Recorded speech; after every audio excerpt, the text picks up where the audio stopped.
Helena Cross recognized the man before she recognized the situation. She had spent 11 years telling herself she would not know him if she saw him again. That time does the quiet work of making people smaller in memory than they were in life. She was wrong. He was standing at the emergency command table set up beneath the Meridian Bridge's South Tower, in a rain-darkened canvas jacket that had seen better winters, reading a structural load assessment with the particular stillness of a man who already knows what it says and is deciding what to do about that knowledge. The portable floodlights hit his face at an angle. His hair had gone gray at the temples. His hands were the same. Joel Carver.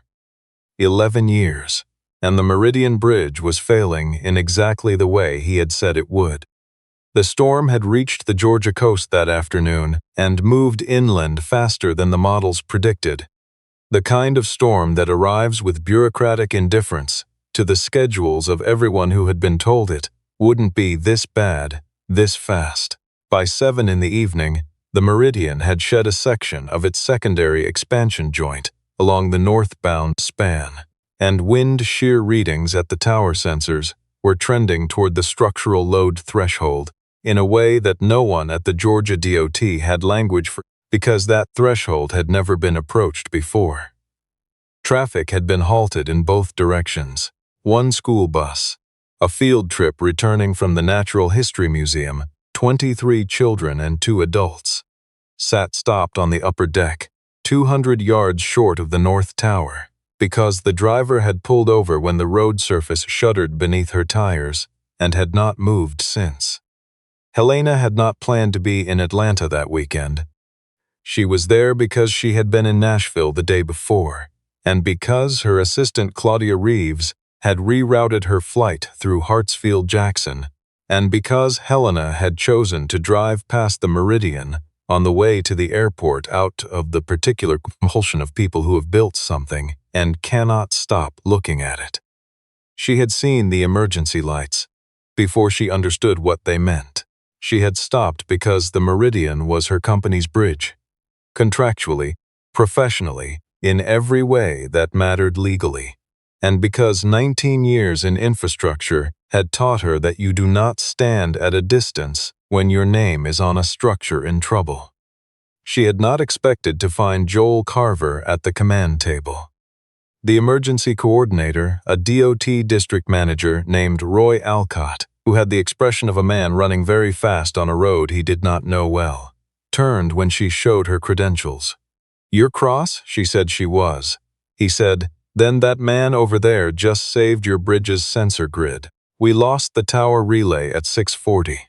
He walked in, looked at the fault log for about 2 minutes, and told us exactly which cable pair had failed and how to reroute the data through the secondary conduit. The thing is back online. We can see the deck again." Helena looked at the man at the command table. He looked up from the load assessment, and he found her face the same way she had found his, without searching, without adjustment, as though the 11 years between them had never been more than a formality. "The deck is holding," he said. "The issue is the North Tower's lateral anchor plate, third bolt cluster from the base. I flagged this 11 years ago." He did not say it with bitterness. He said it the way an engineer states a load tolerance, precisely, without ornament, because the number is what it is and has always been what it is.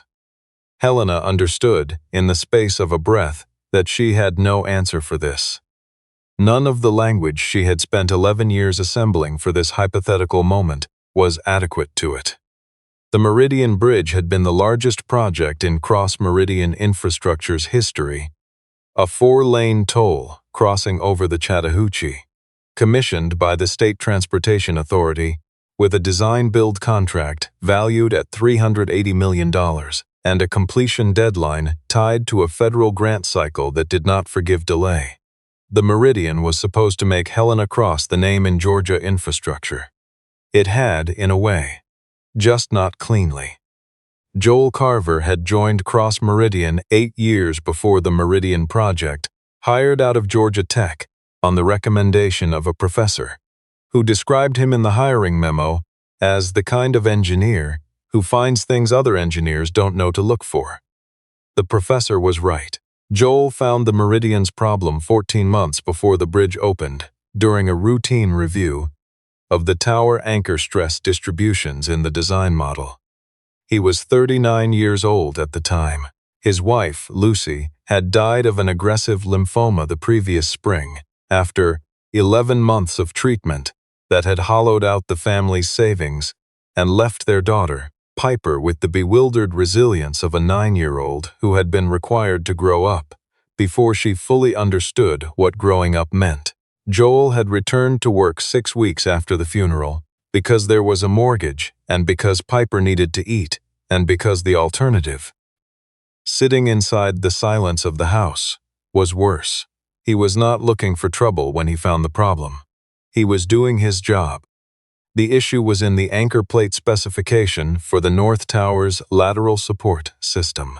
The design called for a bolt cluster rated for a specific load distribution under wind shear, adequate under standard conditions, inadequate under the particular combination of high lateral load and thermal expansion the Meridian would experience during a severe storm, specifically the kind the Atlanta region statistically produced every 8 to 12 years. Joel ran the model 3 times and got the same result each time. The failure threshold was real. The consequences of reaching it were not theoretical. He brought his findings to Garrett Foss, the project director, on a Tuesday afternoon in March, with a printed analysis and a clearly marked failure envelope. Garrett looked at it for a long time and said he needed to bring in the lead structural consultant to review. He sounded careful in the way people sound when they have already decided something and are working out how to explain that decision to the person they have decided it against. The consulting report, submitted 2 weeks later, concluded that Joel's model had overestimated the thermal expansion coefficient and that the anchor plate specification was within acceptable safety margins. The report was 4 pages. Joel's original analysis was 22. The 2 documents disagreed on 3 fundamental assumptions, and only one of them showed its math. What Joel did not know during those 2 weeks was that Garrett Foss had taken the problem directly to Stuart Gaines. Stuart Gaines was Cross Meridian's chief operating officer, 53 years old, with the easy authority of a man who had survived 2 recessions and 4 company restructurings by developing an infallible sense for which problems could be managed and which needed to be eliminated before they became something else. He had built his career not on engineering expertise, of which he had none, but on an understanding of how institutions protect themselves and how the people inside them can be arranged in service of that protection. Stuart looked at the timeline. The federal grant cycle closed in 9 months. Any significant redesign to the North Tower anchor system would add 6 to 8 months to the construction schedule and between $12 and $18 million to the contract cost. On a project already running thin on margin, a delay of this scale would not, Stuart calculated, be survivable. He spent a week considering Joel Carver. He concluded that Joel was not the kind of engineer who could be managed. Joel was not political. He had not responded to the consulting rebuttal with uncertainty, but with a point-by-point technical rejoinder that made clear he would keep pulling on this thread, regardless of what anyone told him. The only variable Stuart could control was Joel's presence at the company. He accessed the project's shared document server and backdated 3 modification timestamps in Joel's original stress analysis, making it appear that Joel had altered key input values after the design had been formally approved by the state authority. He submitted a peer review through a colleague's account, raising concerns about Joel's professional methodology. Then he sent Helena an internal memo the Friday before he intended to act. "I've been reluctant to bring this to you, but the Carver situation has become a liability issue. I need 20 minutes of your time." Helena Cross was 41 years old and 2 years into the CEO role. The Meridian was the clearest argument in her favor. The board had spent 30 years watching her father build the company, and they were still deciding whether the inheritance had gone to the right person. She had been working to change that. She could not afford a problem this large at this stage, and Stewart had come in knowing it. He sat across from her and laid it out in the regretful tone of a man reluctantly delivering a necessary truth. That Joel had a pattern of 11th-hour objections. That the stress analysis showed irregularities suggesting retroactive adjustment. That an engineer willing to alter data was a professional liability the company could not carry through the final phase of the state's most significant infrastructure contract. Helena asked if he was certain. Stewart said the documentation was clear. She asked if there was another way.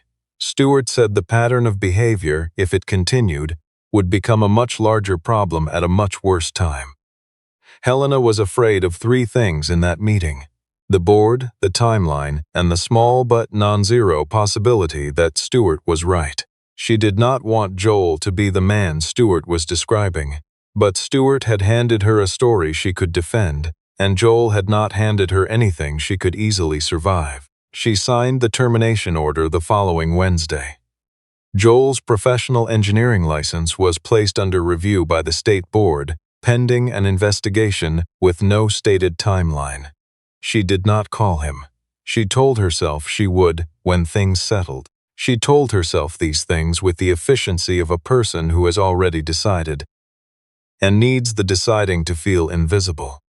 Joel collected his things and drove home to Piper, who was waiting on the front steps with her homework, and the look of a child who has already absorbed that something is wrong and is waiting to understand what kind of wrong it is. He knelt beside her and told her that things were going to be different for a while. But that different wasn't the same as bad, and that he needed her to be patient with him while he figured out the next part. She said, "I'm always patient with you, Dad." He had to look away before he could answer. Joel left Atlanta in February. He drove north to Knoxville, where a former colleague ran a small structural inspection firm and had extended a standing offer that Joel had declined twice when things were good. It was two-man work, site assessments, load certifications, code compliance reviews on smaller commercial projects. Nothing close to what he had been building at Cross Meridian, all of it honest, all of it careful.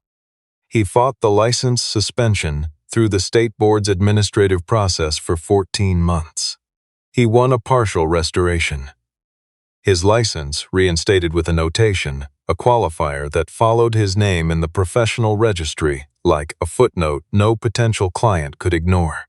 Every large firm he approached had the same response. The notation was a risk they couldn't take on. The small firms didn't care. Roy Alcott, working for the DOT at the time, had hired him twice for bridge inspection work and never asked about the notation because Joel's reports were thorough and his calls were always right. He did not look for Stewart Gaines. He did not try to reach Helena Cross. Fighting required money, and money required billable work, and billable work required showing up to the next site assessment on time. With a mind clear enough to read what a structure was telling him, he chose Piper over the fight, the way you choose the thing that is real, over the thing that is already past. Piper grew up watching her father come home from sites smelling of concrete dust and creek water, with field notes in his jacket pocket and a habit of narrating aloud what he was observing. The way the beam is showing stress at the third connection, the way the expansion joint isn't behaving as designed. She absorbed this the way children absorb everything their surviving parent carries. Not all at once, not consciously, but completely. At 14, she told him she wanted to be an engineer. He sat with this for a long moment and then said, "Good, you'll ask better questions than most." She wrote that on a notacard and kept it in her pencil case for the next 7 years. Piper Carver was 20 years old and in her second year at the University of Tennessee when the Meridian Bridge story broke across the local news feeds on a Saturday evening in November. She texted her father the link at 6:12 p.m. with a single line. "Is this your bridge?" Joel had been at the kitchen table with a site report and a cup of coffee. He read the article. Then he called Roy Alcott, who answered on the second ring and said, "I was going to call you. I think you need to be here." Joel drove down in 3 hours and 20 minutes. He did not go because he wanted to see Helena Cross. He did not go because the Meridian had cost him his career, and he wanted to stand at the site of that cost and collect what was owed. He went because Roy had told him there were 23 children on a school bus 200 yards from the North Tower, and because Joel Carver was one of a small handful of people in the country who had ever looked closely enough at that tower's anchor plate specification to understand what the failure envelope actually looked like. He went because the children were there, and because the knowledge was his, and because he had never found a way to stop being the person who moved toward the thing he understood. He arrived at the command table at 6:38 p.m. He introduced himself by name and former license number.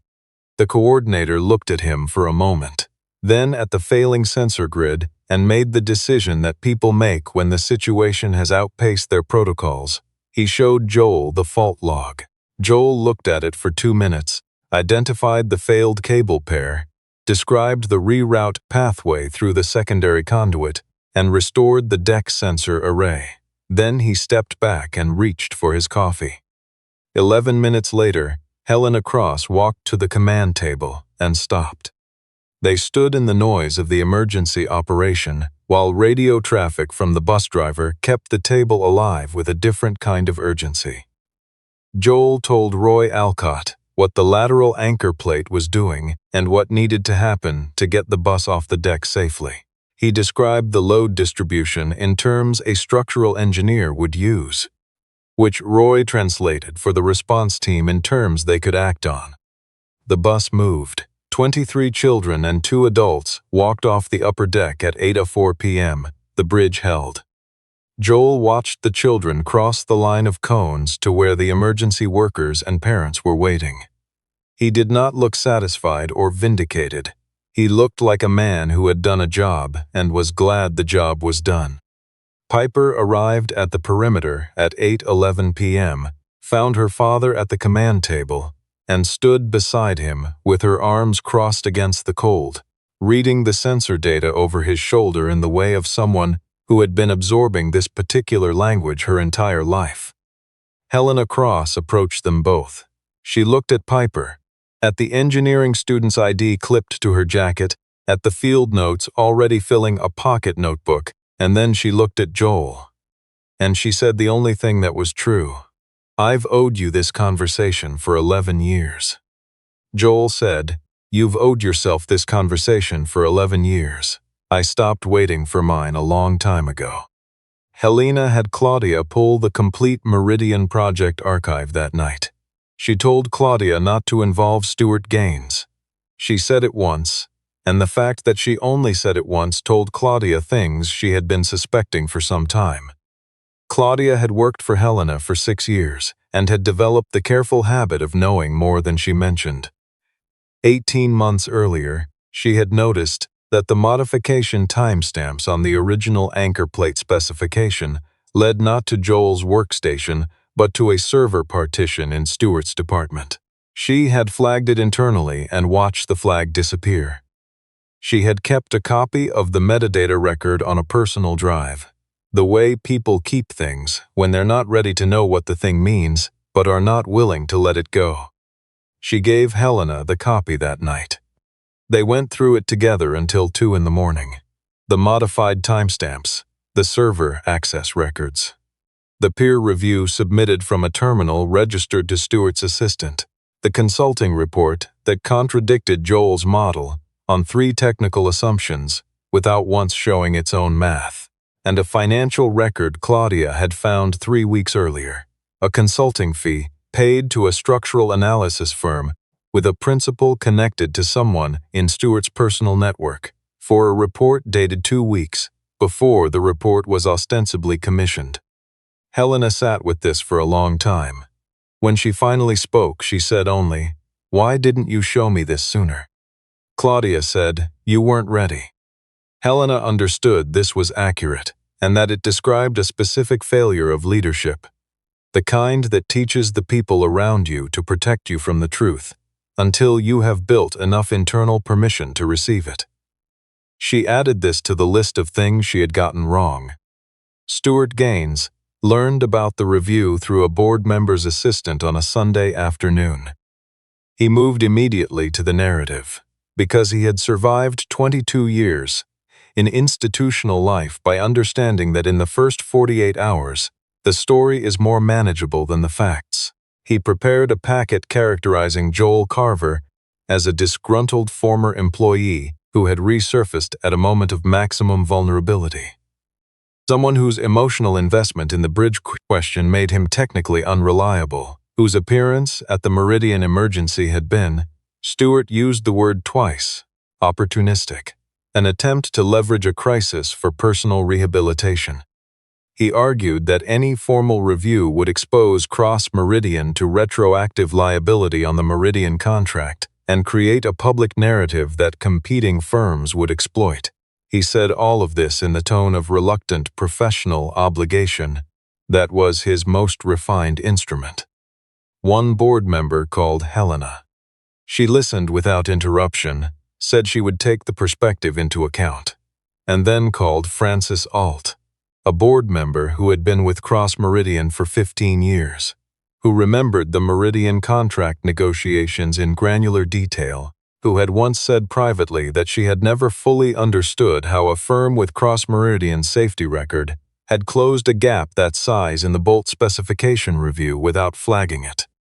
Frances asked Helena 2 questions. Then she said, "Fix it." Piper was the one who persuaded her father to attend.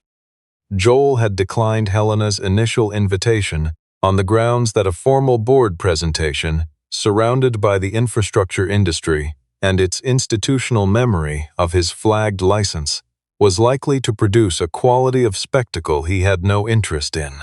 He had built something in Knoxville, small and real, and not requiring him to perform his rehabilitation for an audience.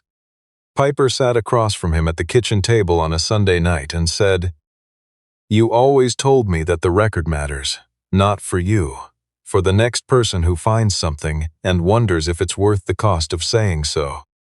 Joel looked at her for a long time. She said, "I'm going to be that person someday. What do you want the answer to be when I ask?" He called Helena the next morning with 3 conditions. His participation would be documented in the formal proceedings. His license notation would be corrected through the state board's process, not through company communications. And the complete original anchor plate analysis, his unmodified analysis with its original timestamps, would be submitted to the State Engineering Registry as a permanent part of the Meridian project record. Helena agreed to all 3 without negotiating any of them, which told Joel something important about where she had arrived. The Cross-Meridian Board Review convened on a Thursday afternoon on the 14th floor of the company's Atlanta headquarters. 22 people were present. Stuart Gaines arrived early and took a position near the front, because this was his habit, and because positions are a language he had been fluent in for a long time. Stuart gave his account first, with the fluency of a man who had spent 3 days refining it. He cited the consulting report. He used the passive voice. He described Joel's original analysis as well-intentioned but technically superseded. He did not mention the modification timestamps. He did not mention the consulting fee. He said the word liability 4 times in 12 minutes. Helena took the floor. She had written 3 drafts of what she was going to say, and had discarded all of them in the car. What she said now was not a version, it was an account. She said that the Meridian anchor plate specification had been altered after Joel Carver's analysis was submitted through a server partition in Stuart Gaines's department to make Joel's findings appear generated after the fact. She said the peer review and the consulting report had both been arranged to support a conclusion reached before any analysis was conducted. She said Joel Carver had been terminated and his license flagged on the basis of manufactured evidence, and that the Meridian Bridge had been carrying traffic for 11 years, with a bolt cluster specification below the threshold Joel had identified.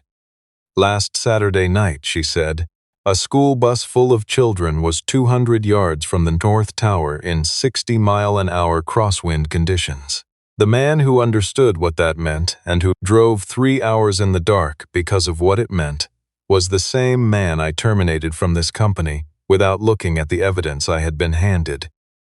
I was afraid of the cost of the problem he had found, and I chose to make him disappear instead of solving it. The fact that the bridge did not fail before last Saturday is not a vindication of that choice.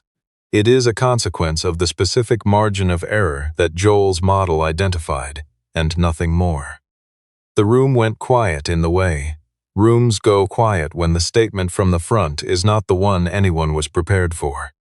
Joel walked to the presentation screen when Helena nodded to him. He opened the original stress analysis on the display. Stored on an encrypted drive he had kept with the methodical care of a man who does not expect vindication but is not willing to let the record be the only thing that remains, and walked the room through it. The load model, the failure envelope, the modification timestamps and the metadata trail, the financial records for the consulting arrangement, the structural identity between his original failure prediction and the behavior the North Tower had demonstrated 4 days ago in a 60-mile-an-hour crosswind. He presented it the way he presented everything, without drama, without personal grievance in his voice, with the flat precision of a man reading a structure and reporting what it says. Stuart Gaines offered a rebuttal that was not technically a rebuttal. It was a characterization, and characterizations require an audience willing to accept them as facts. And this room had stopped being that audience somewhere between Helena's third sentence and Joel's second slide. Francis Olt, from the third row, called for an immediate suspension of Stuart Gaines's operational role pending independent review, in a voice that carried without effort. Stuart left the room. Piper had driven down from Knoxville and was sitting in the back. She had not planned to say anything.